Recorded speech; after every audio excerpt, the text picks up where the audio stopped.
Many of us today are scared to go to the hospital, but hospitals today really aren't that bad, especially when you compare them with the complete, immersive nightmare experiences they used to be.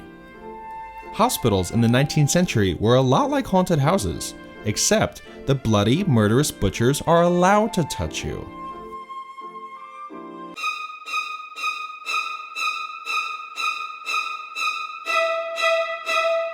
Hi. Welcome to the 1800s, when doctors are just learning the ropes and having fun. Pre-modern medicine was pretty awful. Diseases ran rampant, hospitals were plague-infested, and doctors were making such wonderfully idiotic statements as, "You'll feel better once I take all this annoying blood out of you." There are two things you never realized how much you appreciate about medicine in the 21st century: anesthesia and antibiotics. Doctors in the 19th century had neither of these.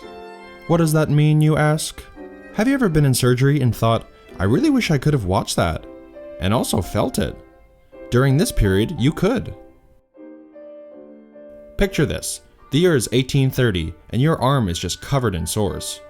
Hey doc, I've got some sores. Do you have any antibiotics? What's an antibiotics?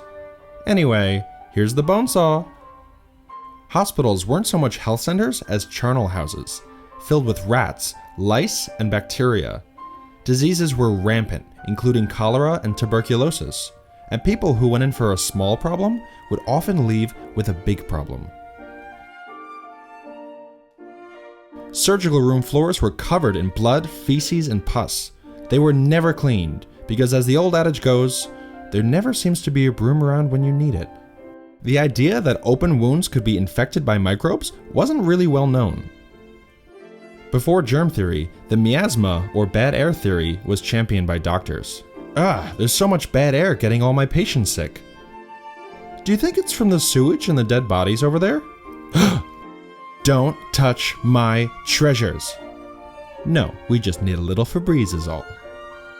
Needless to say, most people were terrified of hospitals and refused to go unless they really needed to. Surgery in the 19th century is what can only be described as the Wild West. In the pre-anesthesia and antibiotics era, speed was a surgeon's method of choice. Surgeons ran around hospitals, hacking into patients as fast as they could.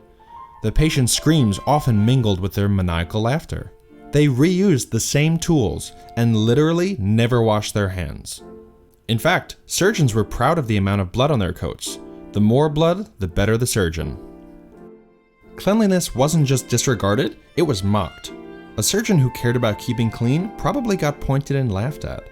Go wash your hands, loser. Oh, does someone need a sterile medical environment? Oh, come on, guys. Come on, don't. Guys, germ theory has its merits. Guys! Haha, what a loser. Yeah, let's go take a blood shower. Surgeons often showed up to a new patient covered in the blood and meat from their last surgery. Well, Miss Johnson's surgery didn't go well, as I'm sure you can see. But let's hope this one goes better. Alright, let's get started. I'm going to lunch in 15. Many infections were taken care of through amputation, and the chances of dying were 50-50. Pus and discoloration were seen as natural byproducts of healing instead of symptoms of sepsis. Your arm, it's green and full of pus. So everything looks great. Come back in 3 weeks if you're still alive. Of all the quick draw surgeons, none were as quick as Robert Liston. Dubbed the fastest knife in the West End, he could reportedly amputate a leg in 2.5 minutes. He was a large, 6'2", colorful and eccentric man. He would burst into an operating room, throw his pocket watch to an onlooker, and say, "Time me, gentlemen." What's my time? You killed him. Yeah, but what's my time? Pretty good. He took his speed run so seriously that, to free his hands, he'd hold a surgical knife in his teeth. In a famous case, a patient ran out when Liston barreled into the room. He locked himself in a bathroom, which Liston followed him to, breaking down the door. Liston dragged the patient back, tied him down, and performed surgery on him. Robert Liston was one of the most reputable surgeons at the time, but he did have some famous mishaps. During one surgery, he got into an argument with his assistant. "That red pulsing bump is an artery. I didn't know they let idiots into medical school. That's a harmless abscess." Liston flashed his knife and stabbed the patient in the neck, and the patient died. I'm gonna go have lunch. Undeniably, his most famous case is the only recorded surgery with a 300% mortality rate. During a leg amputation, he moved so quickly that he cut through his patient's leg and severed the arm of the assistant helping him. The patient and assistant died from gangrene, and an onlooker died from shock. Time me!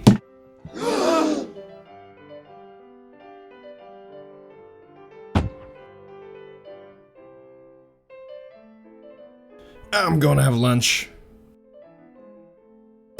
The end of this exciting era came when some total nerds who actually cared about health and safety pioneered germ theory and basic hygiene.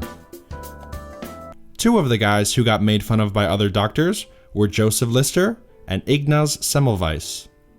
When Lister suggested that the doctors themselves might be responsible for their patients' deaths, the doctors pointed dirty fingers towards the door. At Semmelweis's hospital in Vienna, expectant mothers were terrified when the medical students came to help them deliver their babies, due to the high infant mortality that accompanied these deliveries. Semmelweis had a hunch. He thought, maybe it has something to do with the students delivering babies immediately after dissecting dead bodies. Although he was considered the laughingstock of the medical world, Semmelweis insisted that the medical students wash their hands before going into the baby room.